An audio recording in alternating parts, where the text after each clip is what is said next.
शेख साहब, अगर देखा जाए मियाँ साहब की वापसी की तारीखें हमारे सामने आती रहीं। अब एक और तारीख आई और उस तारीख में इबहम उस वक्त पैदा हुआ कि जब अंदरूनी तौर के ऊपर बातें होना शुरू हो गई। किसी भी रहनुमा से बात कर लें तो वो मुमकिना तौर पे गारंटी के साथ ये नहीं कह रहे कि मियाँ साहब वापस आ रहे हैं या नहीं आ रहे। अब राना साहब ने तो हार थक के यही कह दिया कि ना उनकी वापसी की बात करें ना उनके वहाँ पे रहने की बात करें। इतना तज़किरा तो हम पहले ही इस पर कर चुके हैं। अब आपकी नज़र में उनकी वापसी की खबरें किस हद तक सदाकत पे मबनी है?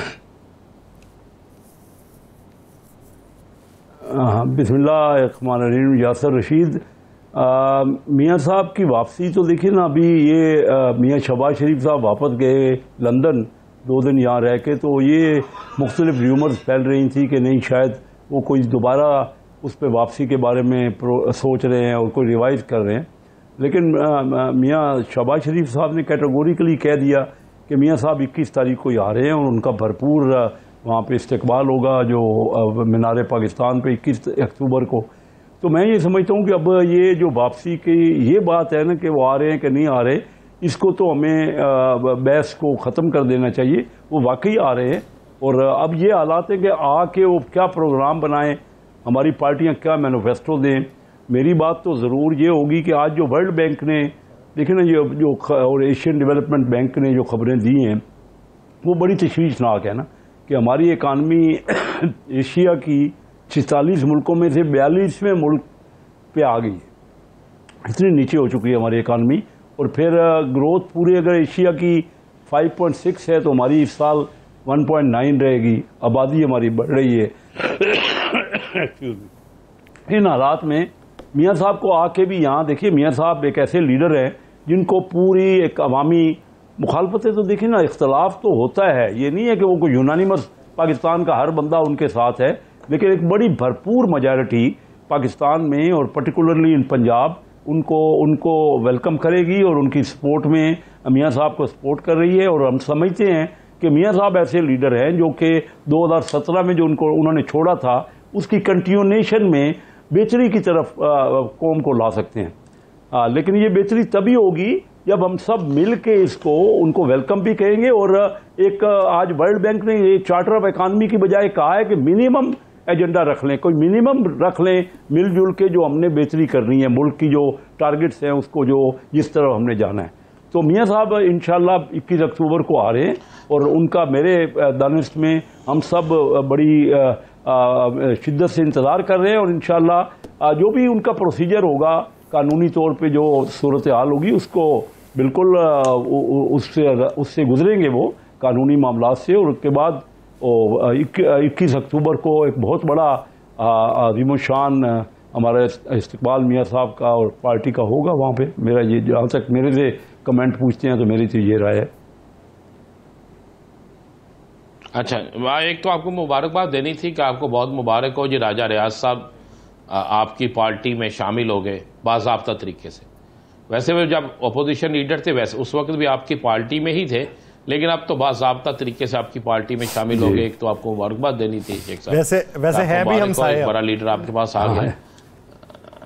आपके है भी आपके हमसे आप बाज़ाब्ता हो गए ना, पहले वैसे आपके साथ थे, आप बाज़ाब्ता हो गए। और दूसरा जी बाज़ाब्ता हो गए जी। अब दूसरा शेख साहब मुझे ये बताइएगा, मियाँ साहब के पास फार्मूला भी है इस महंगाई को कंट्रोल करने का, मियाँ साहब के जानसार भी बेइंतहा है, मियाँ साहब के चाहने वाले भी बेइंतहा हैं। तो मियाँ साहब के पास जो फार्मूला है, मियाँ साहब के पास जो चीज़ें हैं, वो 1.5 साल अपने भाई को क्यों नहीं दी? क्या उन पर इतबार नहीं था, उन पर यकीन नहीं था, कोई ऐसी बात थी? नहीं, मियाँ साहब के पास कोई और मंसूबा नहीं है। देखिए, बात से 1.5 साल भी जो हमारी हुकूमत गुजरी है ना, राणा साहब आप बड़ी तनकीद करते हैं, लेकिन जिन हालात में हमने हुकूमत ली, देखिए मैं आपको सिंपल बताऊं ना। नहीं जनाब, मैं नहीं तनकीद करता, मुझे हुक्म करें, मैं हुक्म करें हजूर, मैं शेख साहब मुझे हुक्म करें, मैं उनके कसीदे पढ़ने शुरू कर देता हूँ।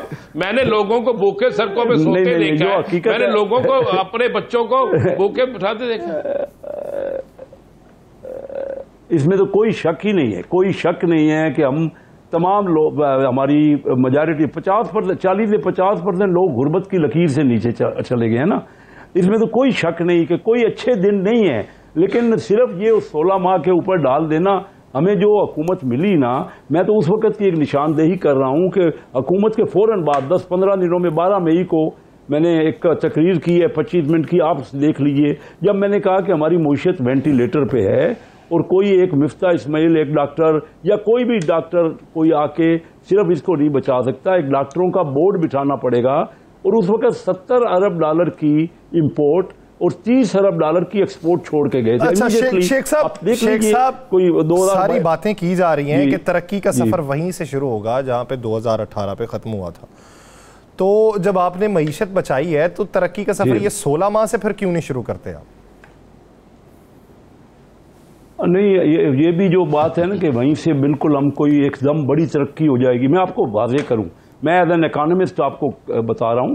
देखिए, ये अभी तो एशियन डेवलपमेंट बैंक की ये खबर है कि हम सिर्फ 1.9 ग्रोथ कर रहे हैं। आइंदा भी कोई भी हुकूमत आ जाए, एक तो हमें सबको मिलजुल के काम करना पड़ेगा और वो चीज़ें जो हमारी कमियां हैं, जैसे हमारा रेवेन्यू है, लेकिन ना रेवेन्यू हमारी कौमी आमदनी का 8% मिलता है। हमारा अमीर तबका, मैं बार बार आपसे यही कहता रहूं, जो आज वर्ल्ड बैंक ने मेरे ही अल्फाज को रिपीट किया है कि अमीर तबका और ज्यादा उसको कुर्बानियां देनी पड़ेगी, उसको टैक्स देना पड़ेगा, लेकिन कौन ले सकता है? अगर आप टेक्नोक्रेट लाएंगे, अगर आप बाहर से लोग लाएंगे, तो उनकी बातें कैसे? मैं उनका रिप्रेजेंटेटिव हूं, मैं हर जगह पे उनसे इलेक्ट होके आता हूं। जब मैं उनके पास जाऊंगा और उनको समझाऊंगा, और मेरे साथ मेरी टीम, सारी टीम जो कि हमें रिप्रेजेंट करती है। देखिए, इस वक्त हमें ज्यादा टैक्स चाहिए। टैक्स कहां से चाहिए? रिटेल तबका टैक्स नहीं दे रहा, एग्रीकल्चर जो हमारे दोस्त हैं वो टैक्स नहीं दे रहे, हमारा जो बहुत रिच तबका है, कुछ तो हमने सुपर टैक्स लगाया और कुछ टैक्स लगाए। राणा साहब बात समझिए, मियाँ साहब भी के पास भी कोई जादू नहीं है कि आके सबको, जब कब तक हम मिल के कोई ना कोई, हमारा मुल्क जो मुश्किलात में है ना, आहिस्ता आहिस्ता ग्रेजुअली आगे बढ़ेगा, लेकिन उस तरफ हम तरक्की का सफर शुरू तो करें। अगर हमने टर्माइल ही रखा आपस में, पॉलिटिकल टर्माइल, हमें सबको साथ मिलाना पड़ेगा, इंटरनली भी और खित्ते में भी हमारे पास ना तो कोई पैसा आ रहा है, ना यहाँ पे कोई इन्वेस्टमेंट है किसी तरह की, ना हमारे अपने लोग इन्वेस्ट कर रहे हैं।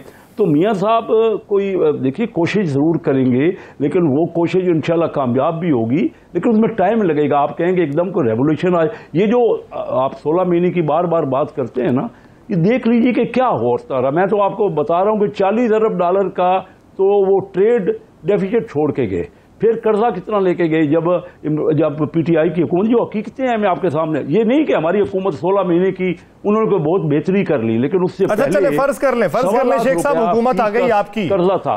नहीं भाई, एक बात सिर्फ करने दें, एक लफ्ज कहने दें। जब पीटीआई की हुकूमत आई ना, तो एक पाकिस्तानी का 1.25 लाख रुपए कर्जा था, जब वो छोड़ के गए तो 2.5 लाख रुपए फीकस कर्जा हो गया। हमारे यहाँ 16 महीने में और बढ़ गया फीकस कर्जा, इसमें कोई शक नहीं, लेकिन ये हकीकतें हैं जो हमें मानना पड़ेंगी कि हर हुकूमत को मुश्किलात हो रही हैं और आने वाली हुकूमत को भी बहुत ज्यादा मुश्किलात होंगी, कोई इतने नहीं कि एकदम हमारे अच्छे दिन शुरू हो जाएंगे। जी, आप बात कीजिए। राणा साहब सवाल कर लें, फिर मैं आता हूं वापस। राणा साहब। नहीं, आप करें, मैं करूंगा। शेख साहब को बुरा लगता है, आप करें। शेख साहब, आपके बाद मैं कर लेता हूं। शेख साहब फर्ज कर लें आपकी हुकूमत आ गई, राणा साहब मैं आपकी बात को अच्छा समझ, हुकूमत आ गई, तो क्या आप वजीर खजाना लग जाएंगे या फिर 16 माह वाले ही वजीर खजाना होंगे? कौन सा नुस्खा कीमिया होगा वो हमें बता दें।